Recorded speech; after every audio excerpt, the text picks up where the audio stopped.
It's a Baby Dragon. To je tretí kurz, ktorý máme v ponuke. Začíname bábetkami, Baby's Best Start. Potom máme dvojročné deti, Toddlers Best Start. A potom ideme na It's a Baby Dragon.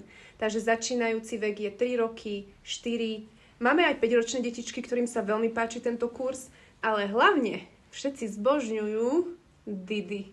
To je náš dráčik Didi the Dragon. Didi a jej kamaráti Fluffy a Sam spolu žijú na zámku, zažívajú rôzne dobrodružstva a už tu máme aj taký element prekvapenia, element čarovania a ten nám vytvára Albert the Magician, za ktorým tieto postavičky chodia a pýtajú sa ho na nejaké otázky, on im odpovie a oni na základe jeho odpovedí potom utekajú niečo vyriešiť, čo ich aktuálne trápi. A aj tento kurz má v sebe element early reading. To znamená, že deťom prezentujeme aj slovíčka v písanej forme. V tomto prípade Sam, Fluffy, Didi, Baby Dragon.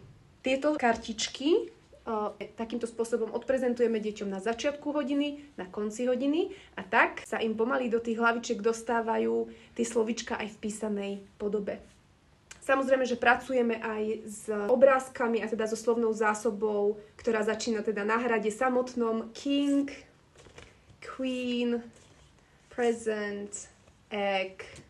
S týmito a podobnými kartičkami potom pracujeme a robíme rôzne hry. Naozaj tých hier máme strašne veľa a tak to obmieniame, aby to vždy bolo o niečom inom. Neváhajte, príďte na ukážkovú hodinu, kedykoľvek aj počas roka sa k nám môžete pridať a zažiť dobrodružstva s našou Didi.